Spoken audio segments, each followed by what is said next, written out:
C'est le sujet dont tout le monde parle en RDC, la victoire contestée de Félix Tshisekedi à la présidentielle du 30 décembre. Vous êtes très nombreux tous les soirs à commenter cette actualité. On vous a posé cette question, faut-il un recomptage pour dissiper les soupçons de fraude? Avalanche de réactions que l'on va décrypter avec Gérald Gérold, expert électoral, ancien conseiller de la mission de l'ONU en RDC. Bonsoir. Bonsoir. Alors d'abord, j'aimerais qu'on revienne rapidement sur notre enquête à TV5 Monde. Alors, on a recueilli des milliers de données de la CENI, nous les avons authentifiées, vérifiées, des chiffres qui donnent Martin Fayulu vainqueur. On nous accuse de complot, d'ingérence étrangère. Est-ce que pour vous, cette enquête, elle est crédible? Elle me semble parfaitement crédible. Et je crois qu'il faut rappeler à vos téléspectateurs que la CENI a eu tout au long du processus électoral de grandes ambitions informatiques, n'est-ce pas? Elle a acheté des machines à voter, 100 000 machines à voter. Elle a formé plus de 20 000 techniciens informatiques. Elle a acquis des moyens de communication, des VSAT pour faire des transmissions de données. Elle a constitué un central de traitement informatique des données. Le tout d'ailleurs pour plus de 200 millions de dollars, d'après ce que l'on sait. Donc elle avait des ambitions informatiques extrêmement élevées, avec comme but, semble-t-il, une volonté de transmettre les données et les résultats tout de suite après le dépouillement des bureaux de vote. Et d'ailleurs, il y avait une procédure qui était inscrite dans sa décision d'application de la loi électorale, qui était inscrite à l'article 69, qui demandait à chaque technicien dans les centres de vote de transmettre les résultats par la machine à voter ou par tous les moyens possibles jusqu'aux centres locaux de compilation. Et justement, pourquoi faut-il prendre au sérieux cette fuite du serveur central de la CENI?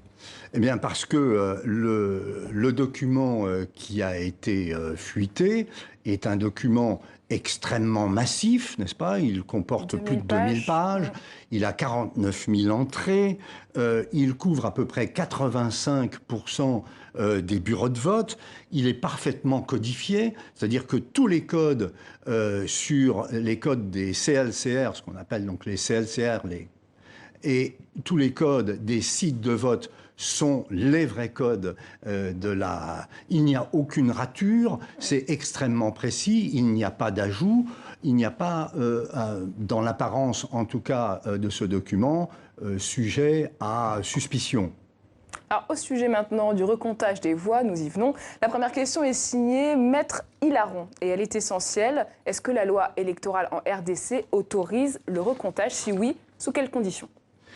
Exactement, c'est bien de poser cette question parce que si l'on s'en tient à la déclaration faite par le président Nanga devant le Conseil de sécurité, on a eu l'impression qu'il y avait deux options, n'est-ce pas? Vous vous rappelez, il donnait une option pour la Cour constitutionnelle, soit d'approuver les résultats de la CENI, soit de les annuler. Je dois dire que M. Nanga a mangé un article de la loi électorale qui s'appelle l'article, enfin qui est l'article 76 bis, qui donne parfaitement le droit à la Cour constitutionnelle de procéder à un recomptage. Et si vous le souhaitez, je peux lire très brièvement cet article qui dit « Le recomptage des voix relevant du pouvoir d'appréciation du juge est une mesure extraordinaire d'instruction à laquelle le juge peut recourir après avoir épuisé toutes les autres vérifications d'usage. » Donc le recomptage est possible. Il est juridiquement possible. En tout cas, les avis sont partagés sur la question. Ça va apaiser les esprits, nous dit Charlotte Bomela aux États-Unis. Ça peut encore envenimer la situation, avance Jodé Ngapela à Brazzaville. Que peut apporter le recomptage vis-à-vis de l'opinion congolaise aujourd'hui? Ben écoutez, vous savez, en matière électorale, c'est un peu comme dans la sécurité alimentaire. Ce qui rassure, c'est la traçabilité, n'est-ce pas? Quand on vous sert quelque chose, vous aimez bien remonter jusqu'à l'agriculteur qui a fabriqué la chose, n'est-ce pas? Eh bien là, c'est la même chose. Quand on vous sert ou quand on vous publie un chiffre ou un résultat, il faut pouvoir remonter jusqu'aux centres locaux de compilation qui ont produit ces chiffres et même au deuxième étage de pouvoir remonter jusqu'au bureau de vote. Or, la CENI aujourd'hui n'a pas produit des chiffres qui permettent cette traçabilité.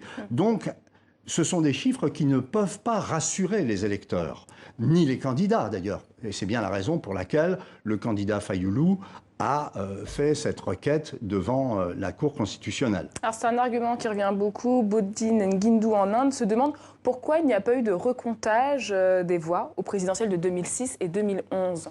Alors, 2006, je ne me rappelle plus très bien, c'est un peu flou dans ma mémoire. En 2011, vous y étiez? Mais en 2011, j'étais l'expert politique de la mission d'observation de l'Union européenne. Et à cette époque, il n'y a pas eu de recomptage parce qu'il n'y a pas eu de requête déposée devant la Cour suprême à l'époque, parce que la Cour constitutionnelle n'existait pas à l'époque, mais il y avait la Cour suprême à sa place. Et Étienne Tshisekedi, qui contestait les résultats, ne les a pas contestés devant la Cour. Donc il n'y a pas eu de procédure de recomptage ou toute autre procédure devant la Cour à cette époque en 2011. Et quand on regarde la situation aujourd'hui par rapport à 2011, y a-t-il une grande différence pour vous? Alors, la différence entre le processus électoral de 2011 et le processus électoral actuel, c'est la différence qui existe entre manipulation et fabrication.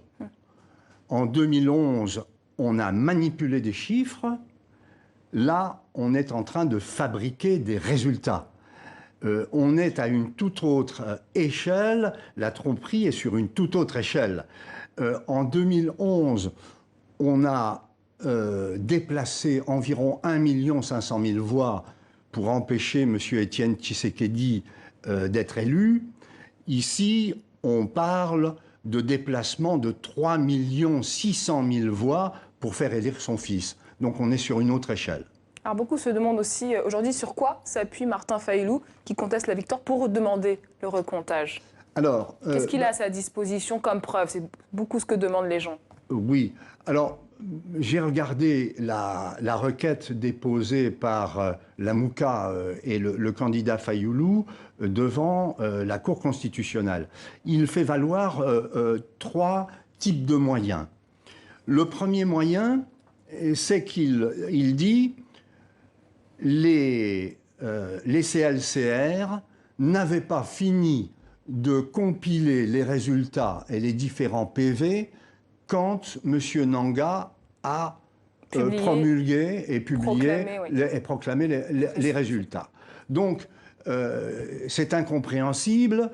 Il y avait à peu près 20%, d'après ce que l'on sait, des CLCR qui continuaient de travailler et tout à coup, on se retrouve vis-à-vis des résultats. Ça, c'est le premier moyen.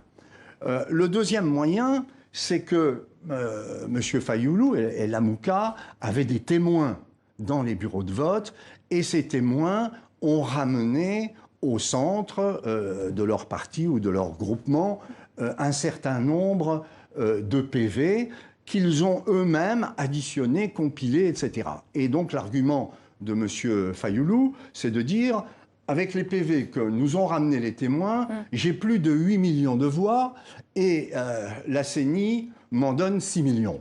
Donc, c'est son deuxième moyen et il apporte donc les PV. Le troisième moyen, je vais vite, mais le troisième moyen est important parce qu'il concerne les villes de Béni, enfin les circonscriptions de Béni, Béniville, Butembo et Yumbi. Donc, l'argument là est de dire...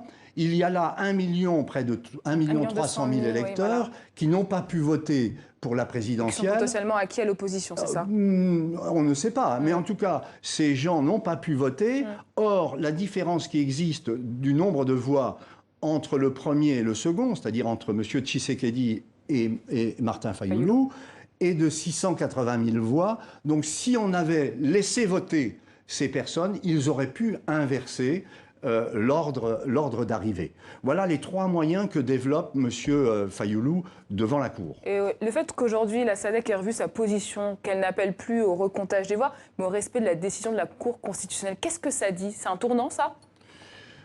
Écoutez, la SADC, ce sont des hommes politiques, avant tout. Là, c'est une position prise par des hommes... Comment expliquer cette volte-face un petit peu en quelques jours, déjà, pour commencer? Oui, c'est une volte-face. Dans un premier temps, ils avaient effectivement demandé un recomptage ou des négociations. Peut-être se rendent-ils compte que le recomptage sera long, difficile. Je crois que ce qui a heurté surtout les hommes politiques, que sont les leaders de la SADC, ce qui les a beaucoup gênés, c'est le fait d'avoir des majorités différentes à la présidentielle et dans les provinciales et les choses. Parce que ça, c'est un réflexe d'homme politique.